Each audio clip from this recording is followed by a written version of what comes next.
Hola, soy Mauricio José Schwartz y esto es El Rey va desnudo en su modalidad de las conversaciones. Me da mucho gusto hoy tener la posibilidad de conversar con José Luis Ferreira, que es economista. Gracias, Luis, por aceptar nuestra invitación. Gracias a ti, es un placer. Como te estaba diciendo antes de la grabación, estoy encantado de poder tener una conversación un poco en profundidad, más allá de lo que nos hablamos por las redes. Bueno, a ver, una presentación rápida. José Luis Ferreira es economista por la Universidad del País Vasco y tiene un doctorado en economía por la Northwestern University de Evanston, Illinois. Ha sido profesor titular y visitante en numerosas universidades de España y México y es autor de más de 20 estudios publicados en journals económicos. Es editor del blog Nada es Gratis de la asociación del mismo nombre, colaborador mensual de Mapping Ignorance, que es la página de la Cátedra de Cultura Científica de la Universidad del País Vasco, su alma mater, y colaborador de distintas publicaciones, blogs y periódicos. Además es autor del libro Economía y Pseudociencia. Por un lado, porque nos hemos conocido es porque es, por lo menos comparte con muchos de nosotros el combate a las pseudociencias y la idea de una visión racional, científica, materialista y naturalista del universo que nos rodea. Esto apenas rasca lo amplio de su currículum, de su agotador multitasking, que no tenemos tiempo para cubrirlo todo, pero sus principales áreas de interés, y esto sí me llama la atención, son la teoría de juegos, la microeconomía, la organización industrial, la economía y filosofía, donde podemos tener unos choques maravillosos, y la economía experimental, que suena bastante peculiar y es lo que más me interesa. Bueno, José Luis, empezando, quizás tendríamos que definir primero que nada qué es la economía. Yo leo a Ha-Joon Chang, no sé si sea santo de tu devoción económica, pero hace poco leía yo un libro de Ha-Joon Chang donde establecía que la economía no era, como nosotros podríamos creer, el estudio de las cosas que tienen valor de cambio o valor de consumo, el estudio, sino que él decía que era como el libro de Douglas Adams, se refiere a la vida, el universo y todo. Probablemente el problema es que en inglés tenemos una palabra muy clara para la economía que nosotros entendemos como la economía del hogar, la economía del municipio o la economía del Estado, y otro para la disciplina de la economía. En inglés se habla de economy como la economía y economics como la disciplina a la que tú te dedicas. En español no tenemos esa diferencia. ¿A qué te dedicas, pues? A la, a la disciplina, que me dedico a la disciplina. Y todos los seres humanos nos dedicamos a la otra, al quehacer económico, porque vivimos en un mundo escaso y todo el mundo tiene que hacer economías, ¿no? Entonces, yo, de hecho, si te fijas, cuando hago una charla o en el libro, yo digo, mira, yo no por otra cosa, pero voy a escribir, cuando me refiero a la disciplina económica, voy a poner economía con mayúscula, si nos importa. Y cuando hablo de la economía, de una economía en particular, como el sistema económico en España, Francia, donde sea, ahí lo voy a escribir con minúscula. Y nada más, no por ninguna ínfula, sino porque creo que son lo dos hacemos cosas así distintas. en otras disciplinas. Escribimos la física, pues escribimos con mayúscula física algunas veces, no sé. Bueno, entonces, yo soy economista y la economía como ciencia es eso. Pero esto, que lo has dicho también, que hay esta diferencia entre la disciplina que estudia la economía y los hechos económicos, pues no distinguirlo lleva a muchas confusiones y a mucho trabajo de tener que desenredar argumentos enredados porque no se ha distinguido bien eso. A veces, cuando digo que soy economista y empiezo a decir que la economía es una ciencia, creen que estoy diciendo que la economía de España hoy aquí está hecha de manera científica y es lo que tiene que ser. No, no digo nada de eso. Digo que el estudio, los economistas hoy en día, a ver, los que utilizan el método científico, los que aparecen en sus publicaciones en las grandes revistas de economía, esa investigación económica hoy en día se hace con criterio científico. al margen de que lo quieras llamar ciencia o no, que eso me importa menos. Lo que importa es que se hace con criterio científico, con método científico y a eso corresponde. Si el cúmulo de conocimientos te parece que merece llamarse ciencia o no, eso ya es una discusión semántica. Aquí, el otro día le oía yo a Paul Krugman precisamente explicar uno de los problemas que tiene al considerarse ciencia la economía, y es la idea de que su capacidad predictiva es limitadita. Como dice Paul Krugman, él tiene un premio Nobel por decir que no puede predecir lo que va a ser la economía por la enorme cantidad de variables, obviamente, que influyen en ella. Pero aunque no tenga capacidad predictiva, ¿por qué se le considera una ciencia? ¿Cuáles son las aproximaciones del método científico que hacen que el estudio de los fenómenos económicos sea hoy una ciencia y no como antes, que era más bien una filosofía donde la gente decía lo que se le iba ocurriendo o lo que le placía a sus prejuicios, ¿no? Sí, y así han empezado casi todas las ciencias y algunas más rápidamente han podido formalizar un método riguroso y acotar su ámbito de estudio y delimitar y encontrar leyes y formular teorías. Otras, pues las más complicadas, las que hacen referencia a las complejidades de las sociedades humanas, pues más despacio y sin llegar nunca al nivel de universalidad y de rigor y de precisión que tienen las naturales. Pero esto ya lo sabemos, la cosa no va por ahí. La economía, a ver, en cuanto empezamos a hablar de que si la economía es ciencia o no, y se hace predicciones o no, empezamos a pensar en términos de la física, en términos de la astronomía. Mira qué ciencia no será la astronomía, que somos capaces de poner con precisión de 100 metros de su lugar donde tenía pensado posarse, ¿cómo se llama? El Perseverance. El Perseverance, pues esto, a ver, bien, no, la economía no va a hacer eso en la vida, ¿no? No, y tampoco tiene por qué para poder ser útil de buena manera. A ver, pero tenemos esta idea de que la economía, o sea, la economía, los hechos económicos, la historia económica de una sociedad, es un sistema dinámico que como tal pues deberíamos poder predecir a dónde va. Igual que un cohete espacial es un sistema dinámico y podemos predecir a dónde va. Los planetas, las galaxias son sistemas dinámicos y podemos predecir dónde van. Bueno, pero no es eso, porque la historia de los hechos económicos es historia humana y adivinar el futuro de estos hechos es como adivinar, querer adivinar qué le va a pasar a un famoso el año que viene. Entonces, si nos reímos del todo, nos reímos, nos burlamos, ¿no? Somos muy irónicos con los astrólogos que dicen, mira, tengo aquí mi bola de cristal y voy a predecir el futuro. Y no solo de los famosos, sino que te dicen que va a haber una catástrofe en un país o no sé qué. Nos reímos de eso porque sabemos que esas cosas no se pueden predecir. No porque ellos no lo puedan predecir, sino porque ni ellos ni nadie lo puede predecir. Entonces, ahora, si la economía o la historia o la antropología o la sociología son ciencias, pues no es porque puedan predecir esas cosas. Yo no sé cuándo va a haber la próxima crisis, no lo sé y nadie lo sabe. Yo puedo sospechar que haya una burbuja o hay un problema en algún sector, pero ¿cómo de grande? ¿Cómo aterrizará cómo se romperá esa burbuja? Y poco a poco se desinflará, se romperá y causará un problema grandísimo. Pues todo eso es imposible, porque hay muchos imponderables ahí. Hay imponderables de qué legislación hay en ese momento, o si le ocurre al legislador de turno pasar en ese momento en ese país. ¿Qué fuerzas que no estamos viendo hay detrás de todo esto? No sé, ¿qué guerra de pronto hay que no hayamos tenido en cuenta? ¿Qué epidemia nos invade que no hayamos podido contar con ella? Pues hay muchos informes, pues no podemos saber eso. Pero eso no quiere decir que no se puedan hacer predicciones. La economía hace muchas predicciones. Y, por ejemplo, yo a veces pongo ejemplo de esta mala crítica a la economía de parte de quien dice esto y en particular hablo de este filósofo que por otra parte respeto muchísimo, que es Bunge, que lo conoces.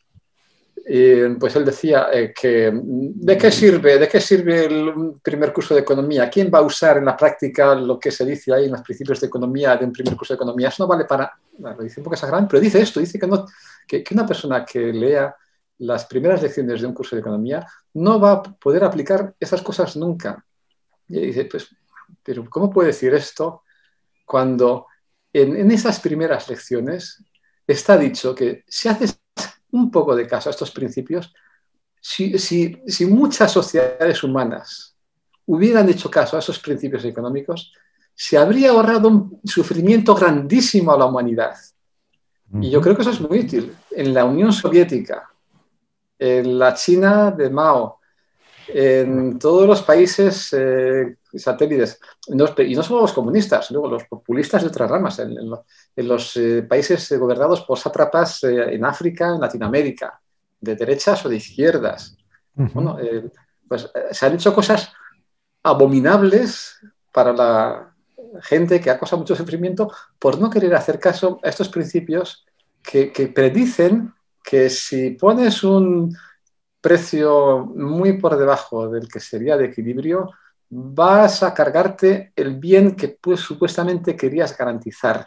Y vas a crear mercados negros. Y vas a crear violencia asociada a ese mercado negro. Todo está predicho con una claridad nítida con unos modelos sencillos que se pueden entender fácilmente, pero que los gobernantes creen, por alguna razón, que como gobiernan y tienen el boletín del Estado o de lo que sea, que basta poner una línea para cargarse una ley económica, pues no puedes, lo siento, es imposible. Te van a surgir los problemas que están predichos. Hay una cosa importante sobre Mario Bunge en concreto, que yo lo conocí en persona y me regañaba porque yo fumaba. Cuando yo fumaba la gente se enojaba mucho conmigo, y entre ellos Mario Bunge y Richard Stallman también se enojó conmigo. Pero Bunge tiene el problema de que aquellas cosas que no conocía bien, tendía a despreciarlas. Pasó con la economía, pasó con Dawkins, a quien lo llamó un determinista genético. Y yo decía, pero sí, doctor Bunge, sí, ¿cómo se atreve usted a llamar determinista genético a Richard Dawkins? No sea bárbaro. Pero bueno, cosas que tenía también Mario Bunge. Pero la idea de que se pueden controlar ciertos elementos de la economía, para muchas personas es sumamente difícil de asumir, sobre todo por esa idea, esta idea, y lo hemos visto recientemente en España, gente que creía que cuando gobernaba ya tenía el poder. Tú llegas al gobierno y haces lo que te da la gana. Y luego cuando llegas al gobierno te das cuenta que no haces lo que te da la gana. Y no digo a nivel de gobierno del país que ha ocurrido. Y gracias si se dan cuenta. Sí, sí. No, pero es que la hostia que se llevan algunos, voy a ir a un nivel muy, muy bajito. Cuando una persona de cierto partido, que no vamos a mencionar porque se llama Podemos, llegó a un ayuntamiento que yo conozco bien, llegó pensando, empezó a prometerle a la gente calles y jardines y polideportivos, y cuando llegó y se dio cuenta de que había pues, un presupuesto limitado, que parte ya estaba comprometida, que los técnicos estaban sobre él diciéndole esto no lo puedes hacer, que si le daba 20 a aquel, le estaba quitando 10 al otro, y que como decía el letrero que tenía Clinton, según el mito, en el escritorio de la Casa Blanca, es la economía, estúpido. Los límites que tiene el presupuesto, pues algunos los han aprendido con el tiempo y han descubierto que prefieren no gobernar porque se vive mucho más a gusto contra el gobierno que peleando con los céntimos del presupuesto, con decirle que no a gente que tiene cosas legítimas, reivindicaciones enormemente legítimas, pero que el dinero no alcanza. Existen, sin embargo, todavía escuelas de pensamiento dentro de la economía, es decir, como en las áreas de la filosofía o de la psicología no científica, hay escuelas de pensamiento todavía o ya no hay. Pues a ver, las haylas, porque hay gente que se adscribe y dice, no, yo soy de esta escuela. Hay gente que te lo dice. No son los que yo conozco. Yo en mi departamento, la Carlos III, mi departamento de economía, yo no sé de escuelas.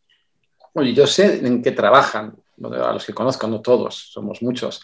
Yo sé en qué trabajan, qué cosas les interesan, pero no sé, no nos adscribimos en las escuelas, nos adscribimos a usar unos métodos y a ser coherentes en la teoría y a buscar respaldo empírico y a poner las ideas en un seminario. Entonces, yo cuando vino una persona que invitamos a dar un seminario, que organizamos varios a la semana, y luego unos extra cuando es la época del mercado de trabajo y queremos contratar a alguien, yo nunca sé ni a qué escuela pertenece el que habla, ni el que hace la pregunta, o sea, ni a qué escuela, ni a qué partido vota. Es que yo no tengo manera de deducir sus preferencias políticas por lo que presenta, porque me A partir de su presenta un trabajo. estudio, o un estudio que puede ser teórico, aplicado, experimental, lo que sea, pero o sea, que son cosas que intentan definir y definir hechos, intenta mostrar regularidades, enunciar leyes, recabar hipótesis y yo no sé, la idea que se tiene desde afuera, que somos todos neoliberales, dicen los de izquierdas, y los más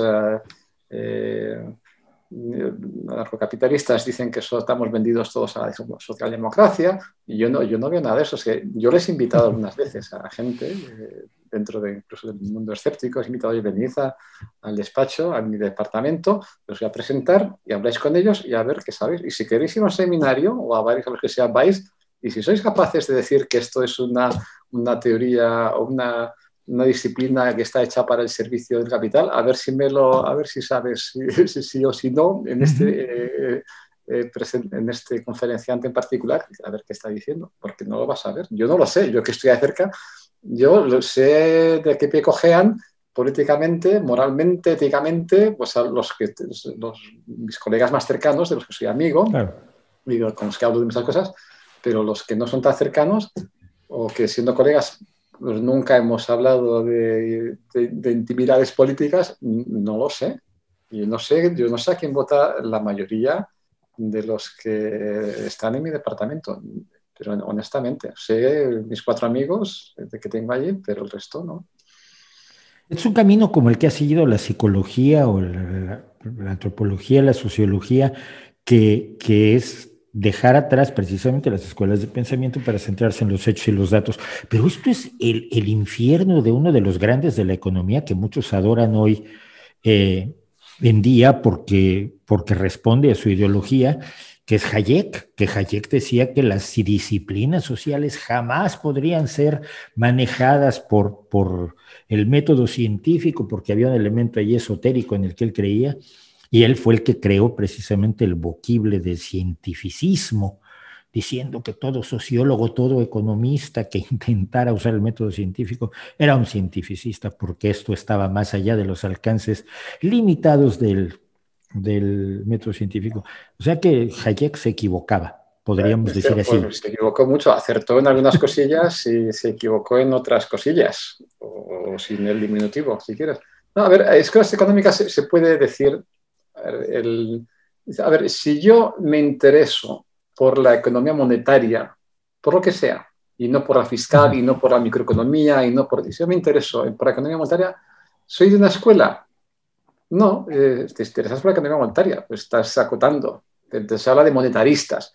Ahora, si yo creo que la política monetaria, que toda política debe ser monetaria y nunca fiscal y nunca de otro tipo, que esa es la mejor, bueno, si lo creo, si tengo una creencia priorística de que esto va a ser así, pues entonces puedes decir, vale, pues te has adscrito a una escuela de los monetaristas en el sentido no de que estudian esto, sino que creen que esto es lo que merece estudiarse y lo que va a encontrar las respuestas a un buen diagnóstico y a una buena recomendación de política económica. Pero incluso si el monetarista tiene este prejuicio de que la economía monetaria es la que importa, si los estudios que hace para defender su postura son científicos, pues adelante con ellos. A su lado habrá otro que haga lo mismo con la política fiscal. Y bueno, pues ahí veremos lo que es capaz de encontrar cada uno y ahí está la diseminación del conocimiento, está la revisión por pares y al final se decantarán unas cosas u otras. Y ya está. Entonces, si es eso, no está mal. Son creencias a priori, pero lo que importa es lo que puedas demostrar. Luego hay otra cosa, hay cosas que no sabemos, entonces las cosas que no sabemos, que en la economía hay muchas. Entonces, lo que no sabemos, ¿qué aplico? Aplico que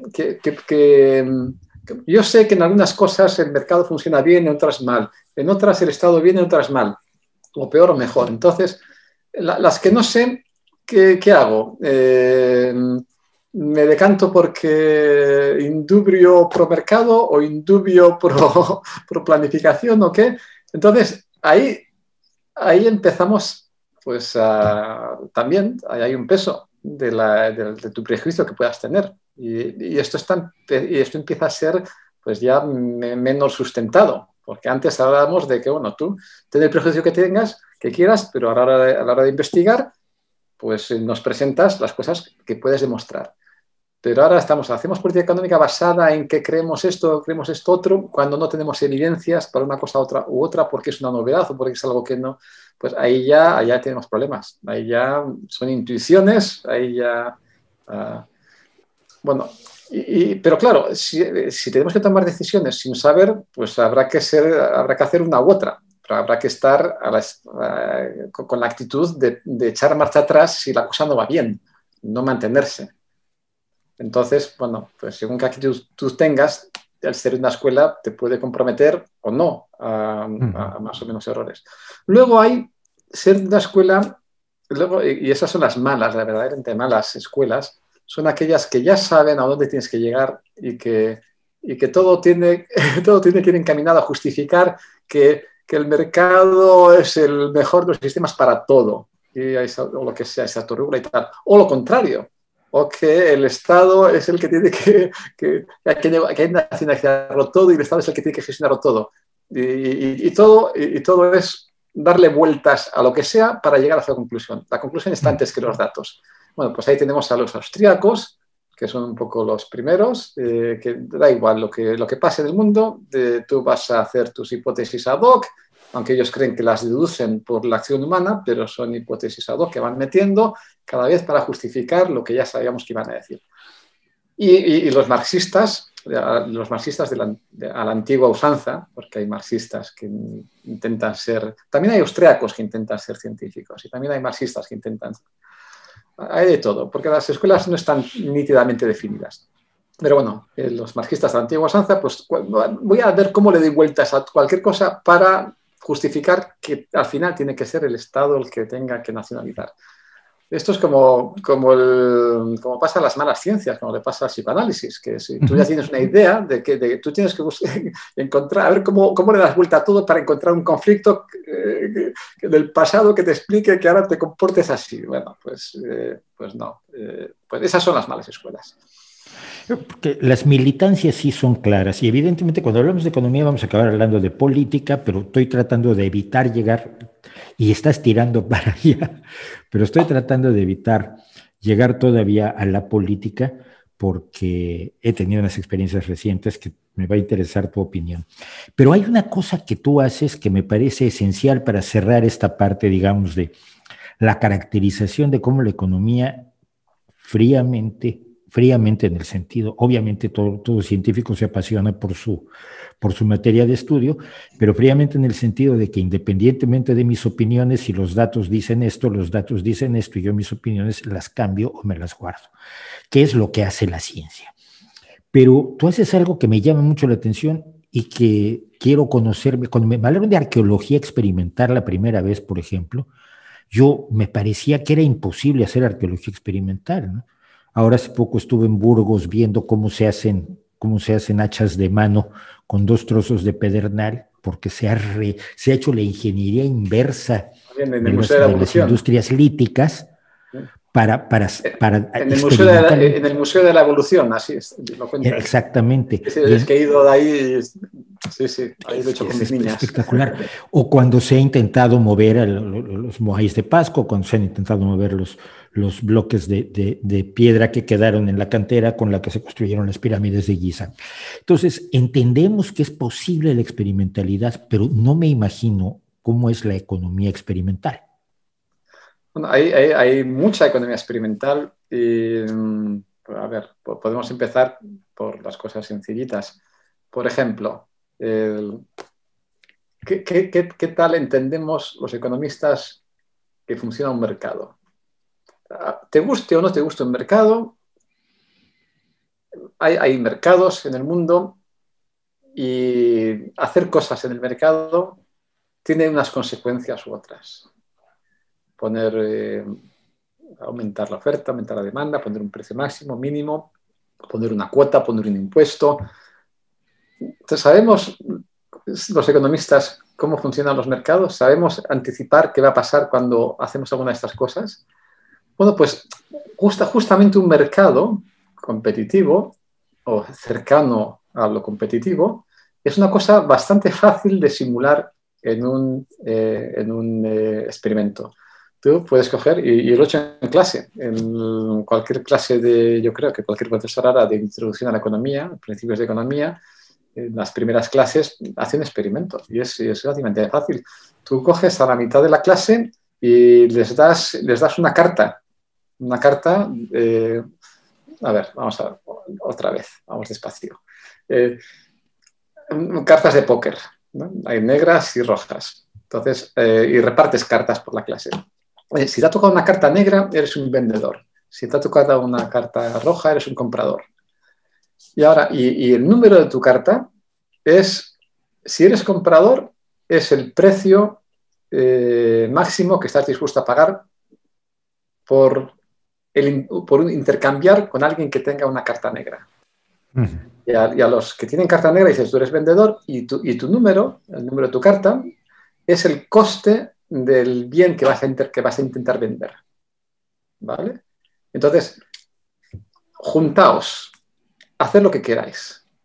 Ahí está, el aula, el ágora. Lo que vais a hacer es, un comprador tiene que buscar un vendedor y negociar un precio. ¿Vale? Y una vez que se ha negociado, se viene aquí donde está el negociador y va a cantar el precio. Aquí el bien, aquí se ha cotizado, pues si un comprador que tenía su precio máximo que pagar el 7 y un vendedor que tenía un precio mínimo de venta porque era su coste de 2, pues mira, el precio de 2 con la disposición a pagar de 7 han acordado un precio de 5. Entonces te pones el 5, esta es la cotización a día de hoy, al segundo de hoy, este bien que tenemos todos aquí, que no sabemos de qué se trata, pero se cotiza 5. Y ahora el comprador que tenía en su carta que lo valoraba en 7, pues ha ganado 2. Y el otro que su coste era 2 y lo ha vendido en 5, pues ha ganado 3. ¿Vale? Entonces, y con eso tú al final del experimento les pagas eso, en puntos, en dinero, en céntimos, en lo que sea, para que al final ganen un dinerito. O sea, que realmente están ganando dinero. Igual que uno ganaría en un mercado. Gana satisfacción cuando compra algo que quiere o gana dinero cuando vende algo que ha producido o que está revendiendo. Entonces, estos individuos tienen los mismos incentivos a generar... los vendedores tienen incentivo a vender lo más barato posible, lo más caro posible, y los compradores a comprar lo más barato posible. Pero claro, depende del mercado, de cómo esté el mercado. ¿Y qué ocurre? Que tú les dejas hacer lo que quieran sin darles ninguna instrucción más que el precio que acorden tiene que estar entre los dos números. Y pueden decirlo o no decirlo, pueden revelarlo o no revelarlo, pueden hacer lo que quieran, pero una vez que lo han hecho, tú apuntas lo que ha ganado. El precio de mercado lo apuntas para que se sepa en el mercado y luego a ellos, en privado, les pagas lo que les toca según la carta que tenían y el precio que han acordado. ¿Y qué ocurre? Que cuando tú comparas lo que ocurre en ese mercado con lo que dice la teoría, bueno, pues no es el nivel de precisión de la sonda esta que se va a Marte, pero casi. Y en este mercado puedes ahora decir, bueno, y ahora voy a poner un precio mínimo, y ahora voy a poner un precio máximo, y ahora voy a poner una cuota, y ahora voy a poner impuesto. A ver qué pasa con estos sujetos experimentales. No, pasa exactamente lo que dice la teoría. Yo soy, como tú sabes, soy socialdemócrata en mis convicciones políticas, y además soy un realista radical. Yo creo que las cosas que funcionan, funcionan, y si no me gusta que funcionen, es problema mío. Entonces me he pasado muchos años poniendo de malas a marxistas y a libertarianos o neoliberales, o no sé, cada vez que les pongo un nombre les disgusta muchísimo, pero la idea es esta. Por ejemplo, cito con gran frecuencia un libro que me parece maravilloso de Francis Puford, que es Abundancia Roja, que es un análisis de la Unión Soviética, pero no desde el punto de vista político, sino de las consecuencias de la planificación centralizada de la economía. Y es una serie ni siquiera es una novela, es una serie de cuadros que algunos son francamente terroríficos de cómo funcionaba o mal funcionaba la economía en la Unión Soviética por esa idea de que un burócrata tiene que decidir de dónde sale la materia prima para hacer suficientes botones para todos los abrigos de la Unión Soviética. Y al final pasaba que los soviéticos acababan todos usando el mismo abrigo, el modelo NV40, me parece que era, o algo así. Es decir, los horrores de la planificación centralizada, independientemente de gulags y de cuestiones de carácter ideológico. Y lo mismo hago con el libre mercado. Entonces, ayer, en un vídeo que publiqué ayer, que se llama Historias de Horror del Libre Mercado, porque la provocación siempre es sana, contaba yo la historia de la adulteración de alimentos en la Inglaterra victoriana. Y cómo esta adulteración de alimentos era producto de la absoluta desregulación que había en el mercado, y cómo la única forma de pararla fue cuando el Estado hizo caso a los científicos y a los consumidores y a la gente que se daba cuenta del problema, y puso una serie de reglamentos de cómo tenía que hacerse el pan para que no tuviera yeso, alumbre, arena y las cosas que le echaban al pan. Entonces tengo muchísima gente enfurecida explicándome que no, que el mercado tenía que haberse regulado, y si no se reguló está mal. Y ya se ha dado también con el caso de la insulina. Hemos estado analizando el tema de la insulina, de los precios de la insulina en Estados Unidos, y me dicen que es culpa de la regulación estadounidense cuando no hay regulación de precios. Ah, es que son las patentes. No, las patentes no existen. Es simple y sencillamente que pueden hacerlo y lo hacen. Y la insulina que cuesta $240 en San Francisco, la puedes comprar en Tijuana en $70. Las creencias de los extremos del libremercadismo y del estatismo siempre se apoyan en teorías económicas o en ideas económicas, y sin embargo la impresión que a mí me da es que ninguna se sustenta. Bueno, es que dicen que se apoyan en ideas económicas, pero es que tú tienes que... Hay que aplicar todas las leyes. Si todas son pertinentes, hay que aplicarlas todas. Y esto es una máxima de derecho que a mí me ha costado entender, ¿eh? Pero que, claro, con muchos años de experiencia en la gestión, también en la universidad, añade al currículum todas las actividades de gestión, pues uno Sí, sí, acaba es que ni les entendiendo conté. que las leyes, los reglamentos, se aplican todos los puntos. No es este me gusta, se aplica este, pues que al lado tienes otro que matiza, que pone excepciones, que lo que sea, ¿no? O sea, que hay otros principios envueltos que hay que sopesar. Bueno, y en física igual, o sea, si tú puedes aislar, es decir, voy a intentar a ver cómo funciona la ley de la gravedad. Entonces, aíslas, intentas que no haya otras fuerzas, ¿no? Que no haya electromagnetismo por ahí, que no haya... Voy a aislar, pero en la vida, si en un problema de física o de ingeniería hay gravedad y hay electromagnetismo, pues tendrás que tener en cuenta todo, no solo lo que te dé la gana. No, es que si solo hubiera gravedad pasaría esto, pero es que hay electromagnetismo. Oye.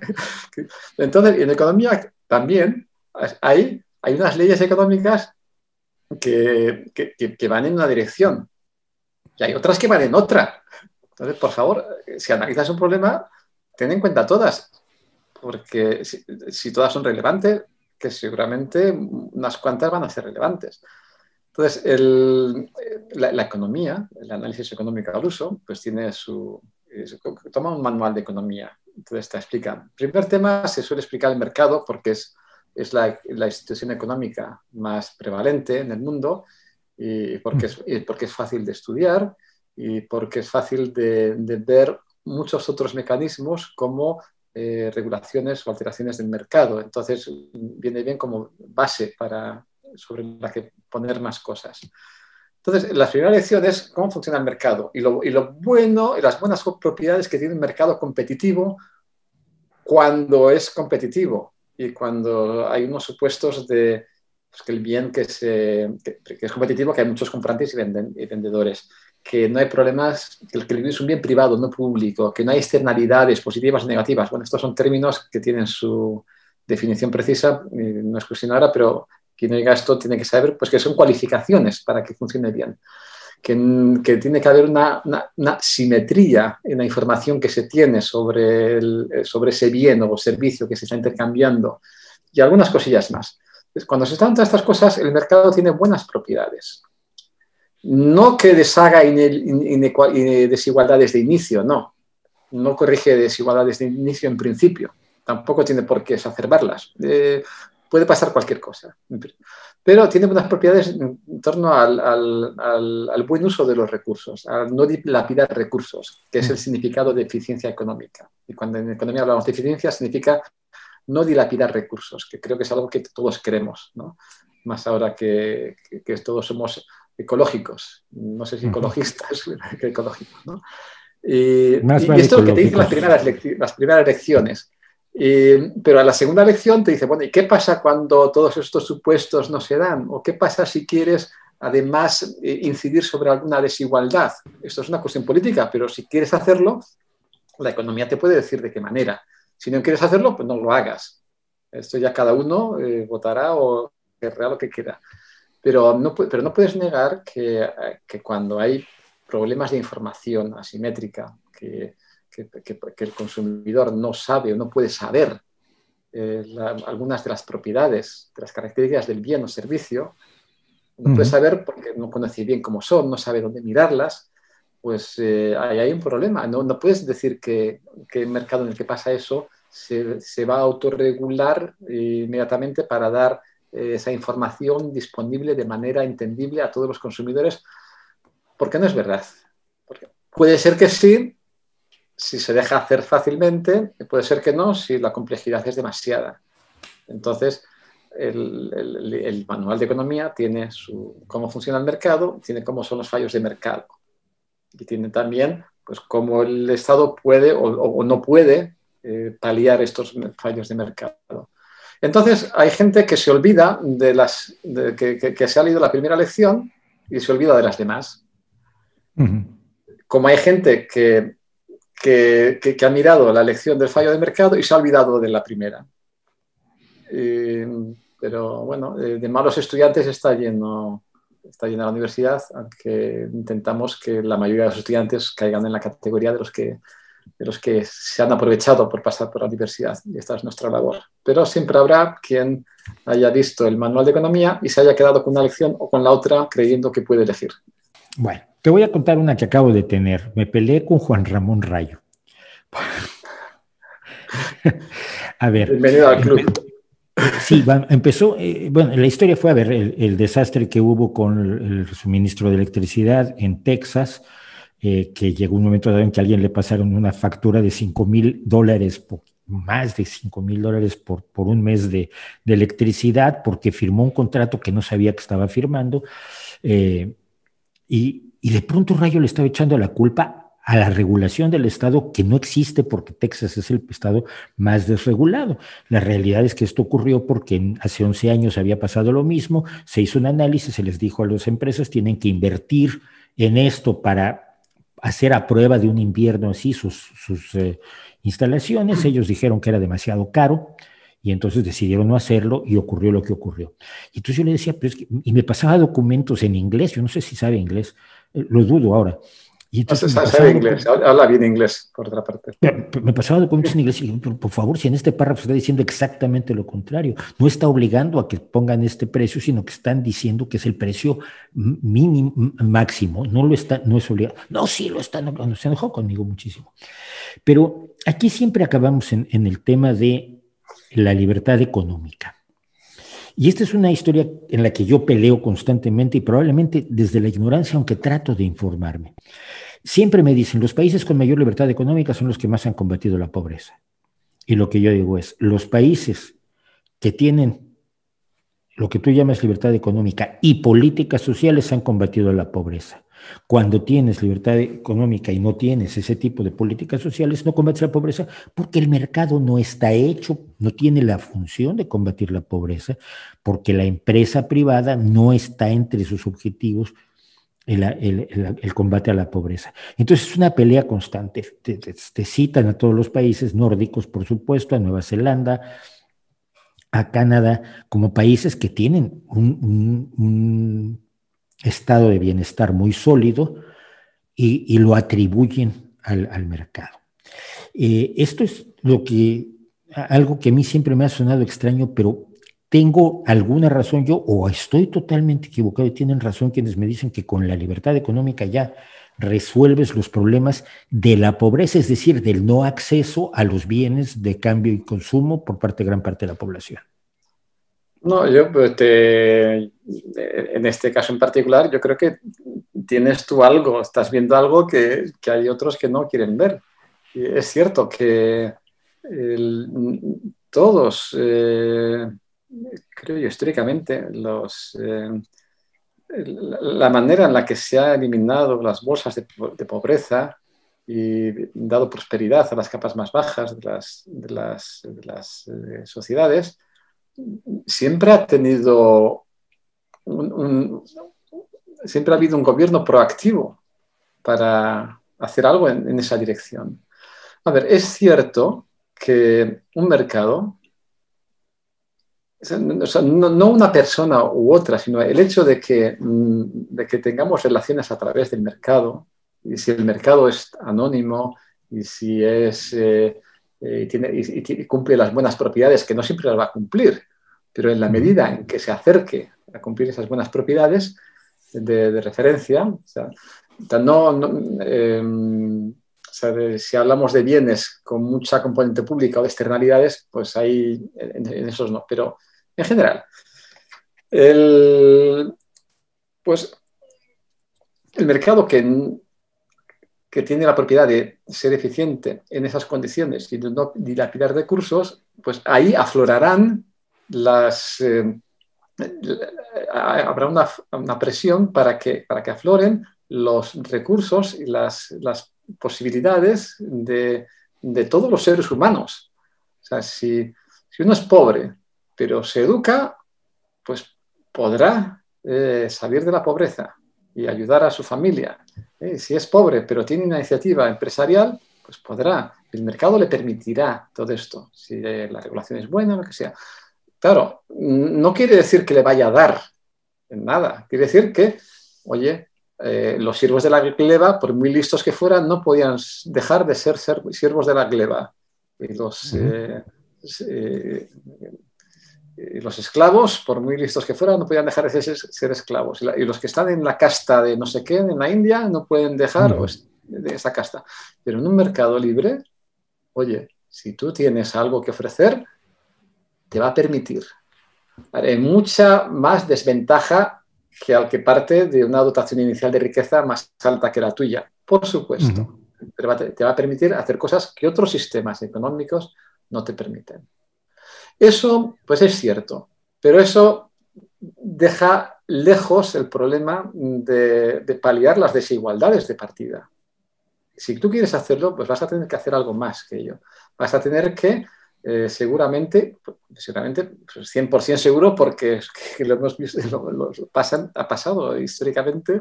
No sé si podrá haber excepciones o seguirá de manera distinta en el futuro, pero hasta ahora hemos visto que la provisión de educación pública, gratuita, universal, de una mínima calidad, pues es un sine qua non. Y eso necesitas pagarla con fiscalidad, con impuestos, nada es gratis, como dice tu propio blog. Obviamente. Y lo mismo para una dotación de sanidad universal. Y bueno, y ahí, o sacar de bolsas de pobreza. Por ejemplo, un trabajo que miré hace muchos años por ver la parte más pobre, los slums, ¿cómo se dice los slums? Las villas miserias en Argentina, las chabolas en Sí, España, sí, sí. las favelas en Brasil, todos estos, los slums, ¿no? En el mundo anglosajón. Ahí, al lado de Delhi, de Nairobi, de El Cairo, de Buenos Aires, de México, de la Ciudad de México, hay millones y millones y millones de personas viviendo en barriadas infrahumanas, ¿no? ¿Qué diríamos? Bueno, pues había un debate si estas villas miserias, estas chabolas, poblados de chabolas, eran una trampa de la pobreza o era una oportunidad. O sea, una persona que viene del campo, pues viene al campo con nada. O sea, su única esperanza de estar en la ciudad es estar en una villa miseria. Pero ¿eso le sirve de trampolín o se va a quedar ahí atrapado toda la vida?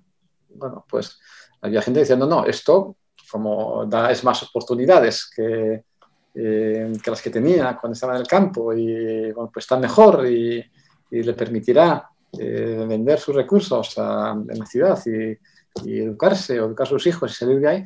No, pues no es verdad. No mira las estadísticas de cuánto tiempo se pasa la gente en los poblados de chabolas, si es verdad o no que medran en la vida o en las siguientes generaciones y es más bien una bolsa de la pobreza. Y los países que han conseguido que la gente salga de los poblados de chabola son países que han tenido políticas proactivas para ayudarles, para sanear los lugares, para derribarles y darles casas en sitios con más dignidad. Bueno, Egipto creo que es uno de los que lo ha hecho mejor porque ha tenido recursos, otros no han podido tanto, o no lo han podido hasta épocas más modernas como en Brasil o la India. Pero es esto, siempre ha habido políticas proactivas para ello. Lo que pasa es que las políticas proactivas para luchar contra la pobreza tienen que coger las leyes de la economía y apoyarse en ellas. Es decir, no empeñarse en ir contra ellas, porque si vas contra ellas lo vas a hacer peor. O sea, tú, mira, a ver, hay cosas que puedes hacer, cosas que no puedes hacer. No somos perfectos y no vamos a poder hacer nada perfecto y va a ser limitado lo que se puede hacer. Pero lo que se puede hacer mejor, si sabes cuáles son tus restricciones, vas a poder hacer mejores cosas que si no sabes cuáles son tus restricciones, porque si no lo sabes, te vas a pegar, vas a malgastar recursos y no vas a conseguir tus fines. Y a veces vas a ir incluso en contra de tus fines. Entonces, has hablado de la socialdemocracia, te has identificado con la socialdemocracia, me parece bien, es legítimo, pero fíjate, esto es una cosa que tú lo sabrás mejor que yo, si estás ahí, una cosa que en Suecia se sentaron literalmente. Suecia no era un país rico, especialmente, que yo sepa, en el siglo XIX, ¿no? Yo he conocido suecos que te decían, pero si mis padres y mis abuelos eran pobres, campesinos, y lo que hemos construido ahora estamos orgullosos, pero porque partíamos de pobreza, de una situación de pobreza. Entonces, se sentaron en varias ocasiones, pero se sentaron varios partidos políticos, no solamente los socialdemócratas, también algún partido liberal, algún partido más de izquierdas, algún partido más de socialdemócrata, de democracia cristiana, no sé muy bien, pero se sentaron varios partidos, no todos, pero se sentaron unos cuantos partidos, se sentaron con la gente, con los potentados económicos, y se sentaron con economistas que conocían la economía de verdad, o sea, que sabían lo que era la buena y la mala economía. A ver, ¿estamos de acuerdo en mejorar el país? ¿Estamos de acuerdo en que si el país está integrado estamos todos mejor? ¿Estamos dispuestos a hacer algo y cogieron y se inventaron, desarrollaron la socialdemocracia que conocemos en Suecia y que se copió en los demás países y que ha llegado a toda Europa también, o sea, porque se ha extendido. Tampoco nació solo ahí en Suecia, hubo cosas anteriores, los estados de bienestar de Bismarck y todo esto. Pero estos lo cogieron y se sentaron y se pusieron a diseñar con las leyes económicas a favor, sin pegarse de tortas con nada, y diseñaron algo y consiguieron algo que que otros más utópicos, que querían hacerlo todo, era todo o nada, pues no consiguieron o consiguieron al revés y estos utópicos pues les tratan de revisionistas o de moderados o de vendidos al capital, a los que han conseguido hacer algo cuando ellos no han conseguido hacer nada, sino todo lo contrario. Sí, bueno, pues, sí, por supuesto. Pero la socialdemocracia, pero no es la única opción. Esto depende de cada sociedad, lo que quieran hacer. Hay sociedades que prefieren menos socialdemocracia. Hay que el balance entre responsabilidad individual y solidaridad social, pues es distinto en cada sociedad. En Estados Unidos de una manera, en el Reino Unido de otra, en Japón de otra, en Suecia de otra. Y bueno, pues pero son todas ellas sociedades que, bueno, quieren hacer más o menos en pro de algo, pero no se pegan de tortas en general. Siempre, de vez en cuando hay alguien que sí, pero en general no se pegan de tortas contra las leyes económicas. Así es. Y uno trata de ser realista también en eso, o sea, si tales cuestiones funcionan. Hay gente que me pregunta, y el otro día me preguntaban, bueno, las nacionalizaciones son buenas o malas. Digo, depende cuáles, bajo qué circunstancias, con qué casuística, de qué ramo de la economía, en qué momento histórico. Puede ser buenísima una nacionalización o puede ser un error atroz. Yo creo que no hay esas recetas que nos han querido vender tanto los libremercadistas como los marxistas, donde tienes una sola solución para todos los problemas. ¿No? Es que sería tan bonito, pero desafía la razón. Sería tan fácil, nos hace pensar tan poco, ¿verdad? Claro. Esto es una tentación muy grande. Pero y fíjate lo fácil que es. Si yo quisiera, y a veces lo he hecho, por burlarme de algún contertulio alguna vez, para mí es muy fácil hacerme pasar por austríaco o por marxista. Ajá. Es que es muy fácil, porque es un discurso muy sencillo, tiene apariencia complicada, pero es por la cantidad de cosas. Lo que tienes que tener es facilidad de palabra y facilidad de búsqueda de casuística ad hoc, ¿no? Y de argumentos ad hoc. Pero si tienes un poco de esto, y yo en economía la tengo, en psicología no. Psicología, por ejemplo, es fácil. O sea, yo conocí a gente, y esto es un buen símil, creo yo, que conocí a gente con mucha capacidad de reproducir argumentos freudianos.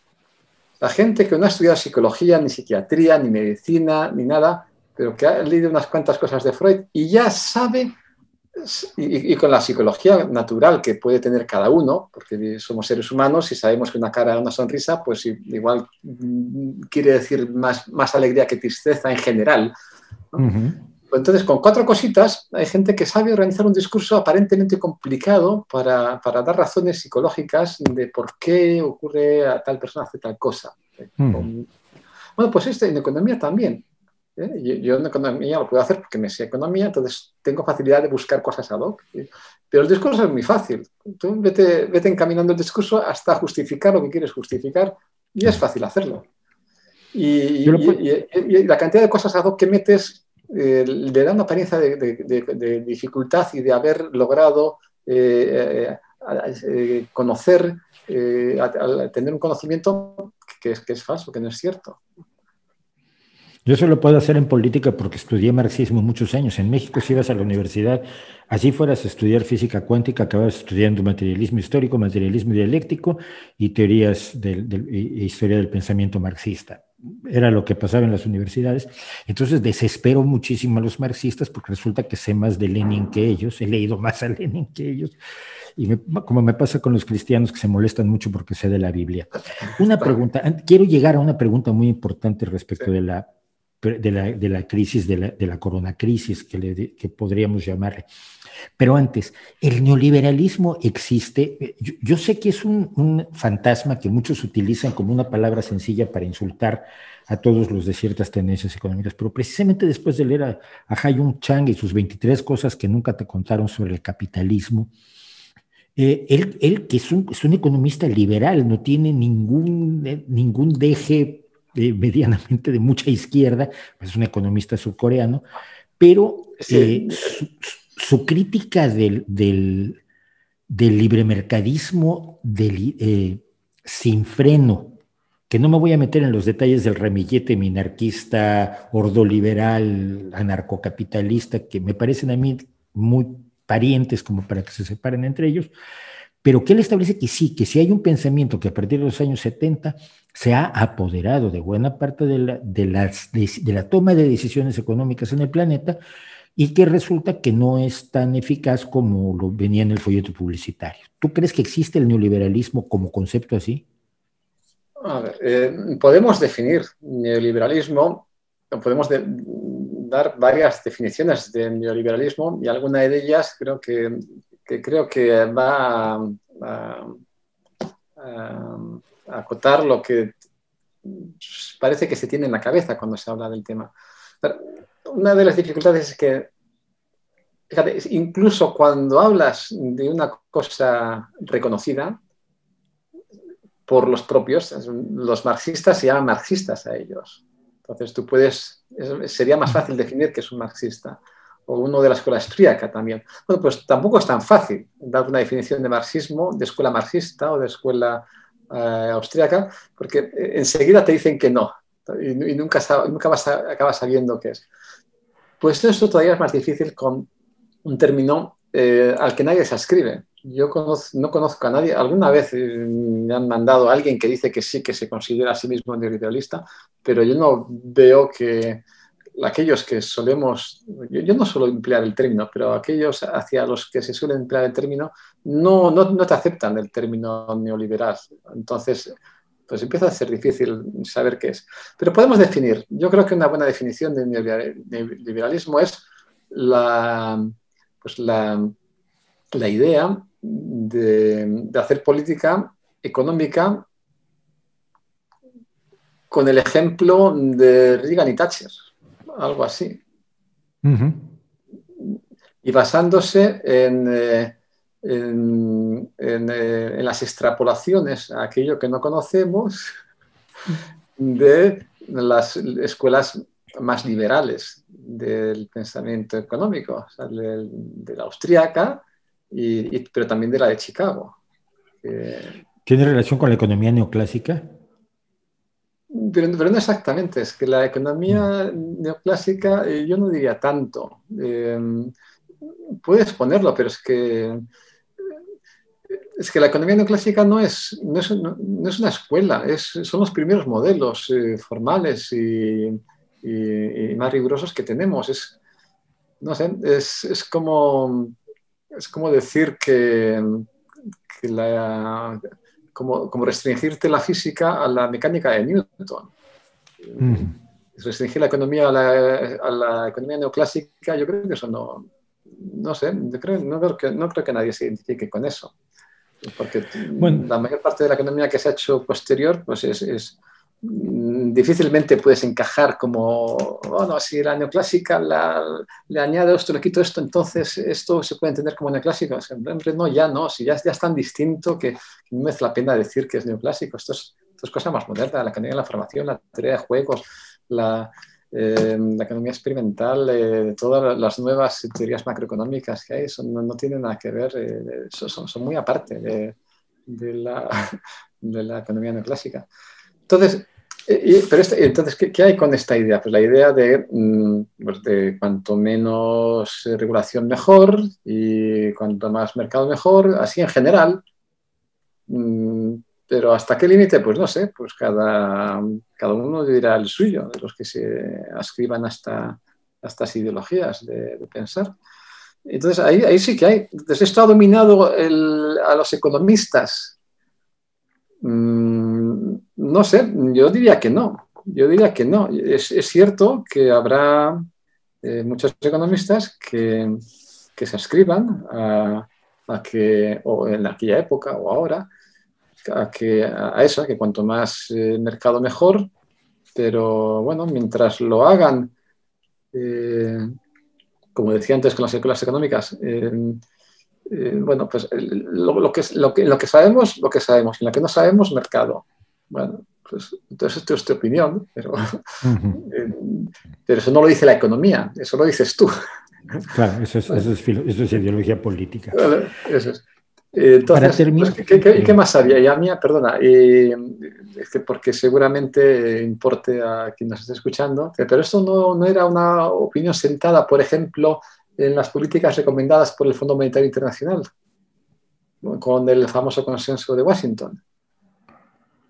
Bueno, pues igual sí, igual hay algo de esto, pero ahí, claro, es que el consenso de Washington estaba basado, no es que estuviera basado en las ideas de la escuela de Chicago o de la parte más liberal, entendiendo liberal eso. Tampoco es cierto, yo no entiendo por liberal más mercado. Para mí liberal es una cosa más amplia y que claro. no tiene que acotarse a eso, su significado. Pero fíjate, una de las cosas que había en el consenso de Washington, pues era limitar el poder económico de los estados, a los que se les daba dinero para resolver sus problemas financieros. Uh-huh. Pero claro, había dos cosas.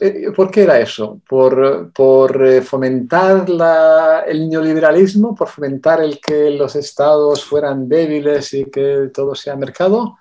¿O por otra razón, que es la que yo más creo, porque bueno, cuando he hablado con gente que estaba cercana al Fondo Monetario en mis años que estaba en Estados Unidos, era pues, por una razón pues, más prosaica y peregrina, y es que los países que acababan teniendo que pedir ayuda al Fondo Monetario eran unos gobiernos de los que no te podías fiar en absoluto que no malgastaron, no hicieron un uso nefasto de los recursos que les dieron. Y así todo se les ha dado de dinero por parte del Fondo Monetario a gobiernos a sabiendas de que lo iba a malgastar por razones políticas, porque no se puede hacer otra cosa, por lo que sea, a la Rusia post-soviética, por ejemplo. Y es así, o sea, si tú tienes un gobierno corrupto que te está pidiendo ayuda, bueno, pues oiga, pues mire, le voy a dar dinero, pero le voy a limitar la manera en la que lo puede gastar. No lo va a gastar como usted quiere, porque no me fío de usted y hago bien no fiarme de usted, porque sus gobernados tampoco se fían de usted. Entonces voy a limitarle, va a tener que hacer unas cosas u otras. Okay. Ahora, claro, pero está cambiado porque la cantidad de democracias desde los años 70, 80 hasta ahora que hay en el mundo, pues ha aumentado afortunadamente. Pues ya ahora hay gobiernos de países en desarrollo pues que buenamente dicen, oiga, vale, yo quiero dinero, pero a ver, yo creo que podría gastarlo bien o más o menos bien, o déjeme tener más, no me imponga el consenso de Washington, porque que estaba pensando para gobiernos corruptos en Zimbabue, en Argentina o en Indonesia. ¿Vale? Yo ahora soy un país que, bueno, con sus controles más o menos, que déjeme hacer algo más. Y esto es lo que, así entiendo yo que están pasando las cosas. Por terminar, y porque esta pregunta es importante, estamos viviendo un concurso internacional de predicciones de la horrorosa crisis que nos viene debido a la pandemia. Y yo he oído un par de voces discordantes que me parecen sensatas en cuanto a lo fáctico. Es decir, por un lado va a haber una crisis económica, porque se detuvo gran parte de la actividad económica, pero no se ha destruido riqueza. Es decir, no ha habido devaluaciones, no ha habido quiebras magníficas de grandes empresas que echen a la calle millones de trabajadores, que dejen de participar en la economía. Entonces, por un lado, no se ha destruido riqueza en grandes cantidades, me refiero en cantidades importantes. Obviamente, la empresa de 2 personas que cierra es una tragedia para ellos y no la vamos a minimizar. Y por otro lado, se están abordando las cuestiones con un poco más de una visión solidaria global, por lo menos Europa lo ha intentado. El dinero que no se ha gastado en más de un año y en 2 años probablemente para cuando tengamos controlada la pandemia y podamos medianamente reinventar una vida normal parecida a la que nos gustaba tener antes, que no va a ser igual. Hay 2 o 3 personas que yo he escuchado que dicen que la crisis no se va a recuperar mucho más fácilmente porque esos recursos no gastados no desaparecieron del mercado, sino que están guardados en las familias que no se fueron a tomar la copa, al cine, a veranear a tal sitio, a llevar a los niños a Disney World, que es un dinero que no estando gastado se va a reinyectar en la economía, que eso puede paliar las predicciones catastrofistas que están saliendo y todos los días en los medios. ¿Cómo lo ves tú? No soy la persona a la que preguntar sobre crisis. Yo no soy macroeconomista. Yo soy lo que has dicho antes. Entonces, yo cuando hablo de cosas que no son las que más cercanamente he estudiado, yo no soy un analista de coyuntura económica, yo no sé de mercados de trabajo, todo esto pregunto a mis colegas.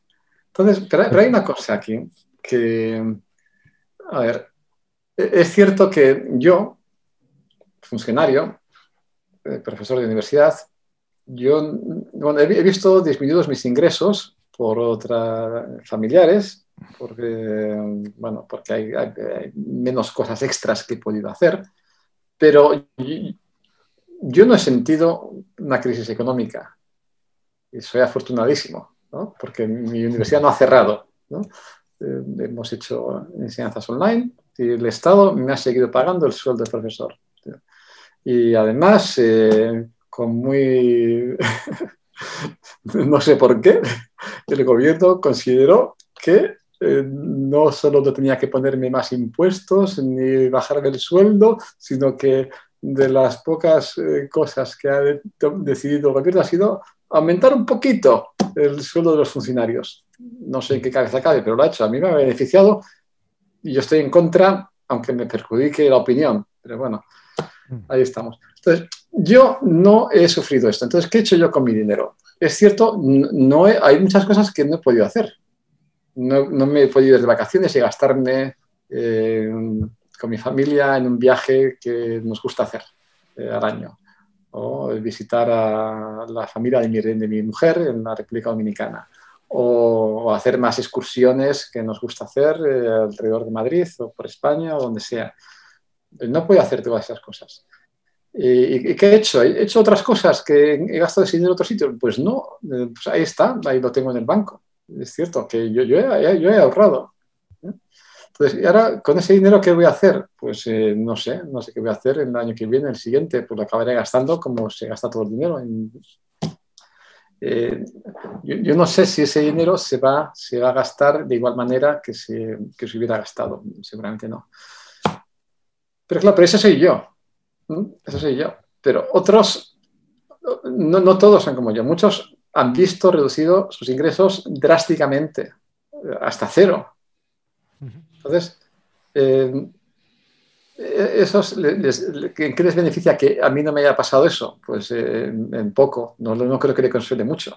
Hombre, si yo me gasto dinero en contratarle para hacer algo, pues le vendrá bien.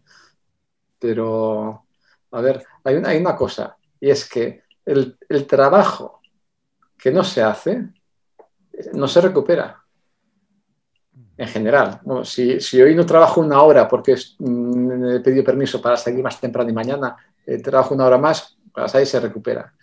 Pero este trabajo que no se ha hecho porque las empresas se les ha mandado cerrar o porque no mandándoseles cerrar pues han cerrado porque no tenían clientes, pues toda esa actividad no se va a volver a hacer. No es que el año que viene vamos a trabajar todos el doble. El que no trabajó nada, trabaja el doble y ya está, se compensa. Eso no va a ocurrir.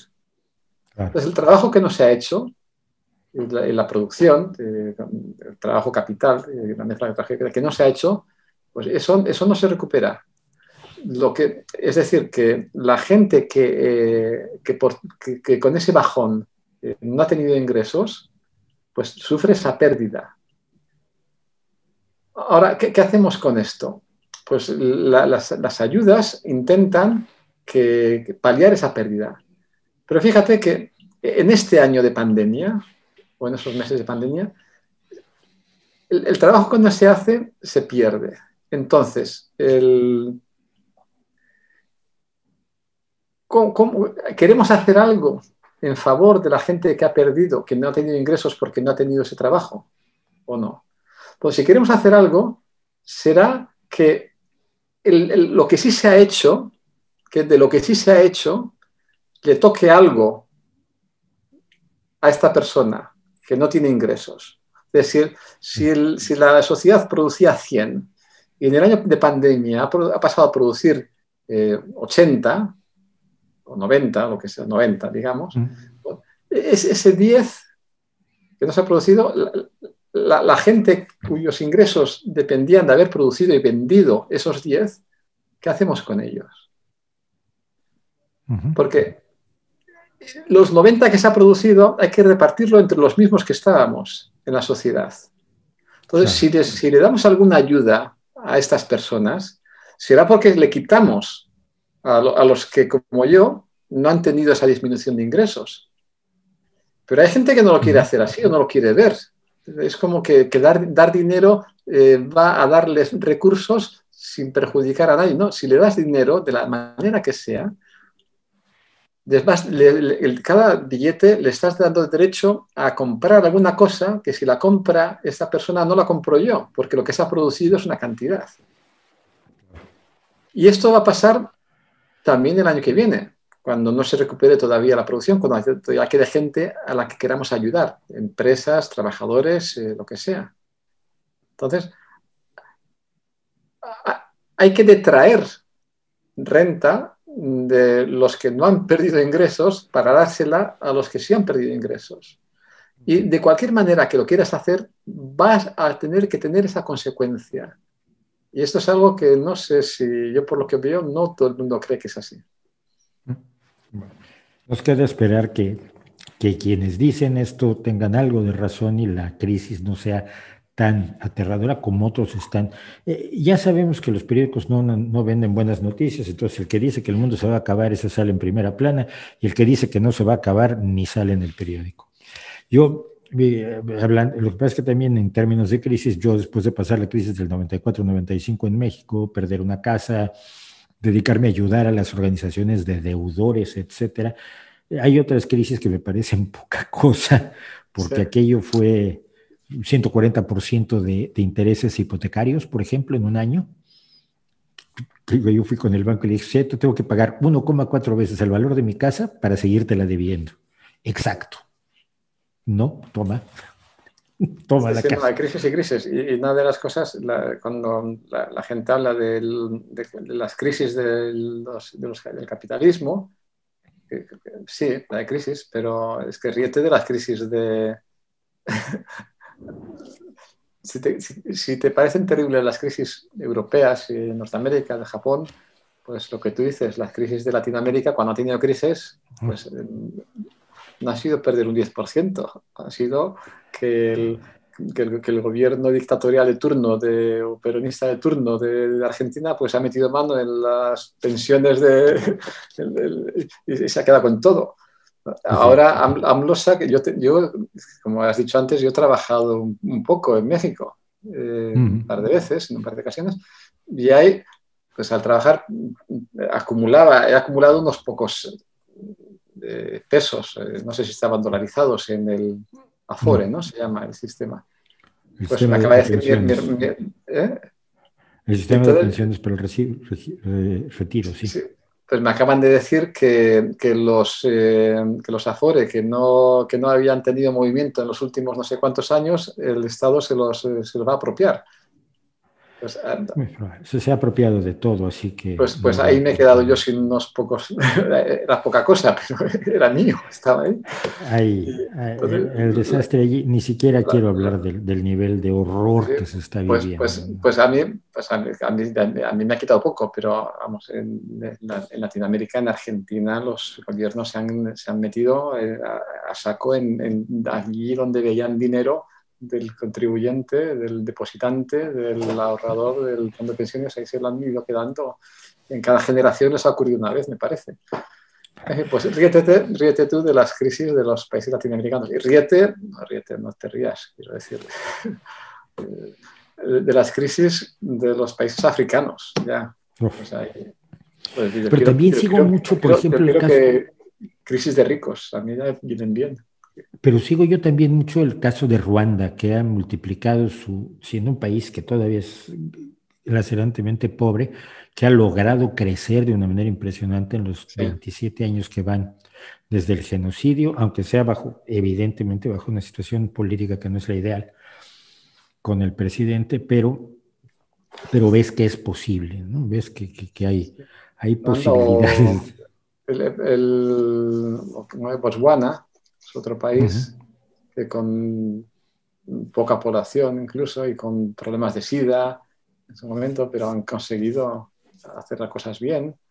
Pero de vez en cuando sí hay países que si se gestionan, si eres pobre, pero con las acciones inclusivas pertinentes, pues consigues mejorar. Costa Rica, ¿eh? Mm. La, tenemos unos Las, cuantos pol- ejemplos de las países políticas de Uruguay creo que han funcionado. igual de pobres que el vecino. Botswana no era mejor ni peor que Zimbabue, me parece, hace unos cuantos años, y mira lo que ha hecho cada uno. Y están uno al lado del otro. Última cosa, ¿qué debe saber el ciudadano común, corriente y de la calle como yo de economía? Uf. Tres cosas. No, no, no, no, no, no echemos otra hora. Cerremos con tres cosas. Bueno, que los mercados no son tan malos como lo pintan y que no, tampoco son tan buenos como los pintan los otros. O sea, cuanto más, o sea, nunca va a haber un mercado perfecto, pero una buena cosa que sabemos es que aunque no se llegue a la perfección, el aproximarse a ella da ya muy buenos resultados. No hace falta que el mercado sea perfectamente competitivo para ser mejor que algunas otras alternativas, aunque sea razonablemente competitivo, pues ya permite hacer muchas cosas. Y, por supuesto, esto no impide que queramos hacer algo más, que queramos combatir la pobreza, que queramos combatir las desigualdades, que queramos incluir a todo el mundo en la economía, en la sociedad, a mujeres, a minorías, a inmigrantes, a todo el mundo que quiera aportar. Y yo, en los tiempos que corren, yo diría, pues otra cosa que aprender es que, por favor, bienvenidos todos los inmigrantes que quieran venir. Bienvenidos todos los que quieran venir, porque no van a querer venir si no es para trabajar. Esto si tú puedes decir, sí, aquí un inmigrante vino y se coló con los que querían trabajar, se coló para abusar del sistema. Sí. ¿Cuántos? ¿Qué proporción? Claro. ¿Cuántos son? Y compáralo con los que se aprovechan del sistema dentro de los nacionales. Por favor, por favor. La historia, la teoría, la empiria, todo es que no te van a quitar el trabajo, te van a dar más trabajo. No vienen inmigrantes, vienen personas. Esto es una cita, no me acordará quién lo dijo. Queríamos trabajadores y trajimos personas. Bienvenidas, es lo que queremos. Personas porque no solo van a trabajar, van a ser empresarios, van a educarse, son jóvenes en general, no están jubilados, no están formándose. Son todo bendiciones, por Dios. Y no recordemos, no olvidemos que esto lo hicieron los españoles no hace mucho. En 1890 desembarcaba un chico de 20 añitos en México llamado Fernando Huerta Turanzas, mi abuelo, que llegó con una mano atrás y otra adelante y creó familia y creó historia, como tantos miles y miles de españoles que fueron primero a Argentina, Venezuela, Cuba, México y luego a Alemania y a Bélgica y a todos esos países donde podían ganarse la vida que no se podían ganar aquí. Nunca ataques a quien es lo que fuiste tú. José Luis, muchísimas gracias por esta conversación. Sé que no le va a gustar a nadie y eso me da una alegría enorme porque, porque no se trata de gustar, se trata de ir a lo razonable, a lo racional, a los hechos, a los datos. Y mientras los economistas hagan eso, nos pueden señalar rumbos que ya si los políticos no quieren seguirlos, Bueno, si no quieren seguir lo que dicen los físicos y los biólogos y los médicos, pues tampoco querrán muchas veces seguirlos, pero tenemos rumbo y tenemos brújula. Muchísimas gracias, José Luis. A ti, un placer. Y por lo demás, aquí nos vemos, seguimos con las conversaciones incómodas como las que hemos tenido últimamente, que todas han sido excelentes, para que personas que no solemos tener, por YouTube sobre todo, cuenten las cosas que usted probablemente no quisiera saber, pero que seguramente tiene que saber. Muchas gracias. Hola, soy Mauricio José Schwartz, gracias por su visita. Para disfrutar más videos del Rey va Desnudo y cosas que sabemos como estos, y para estar informado de nuestros estrenos y nuestros streamings, no olvide suscribirse y activar las notificaciones.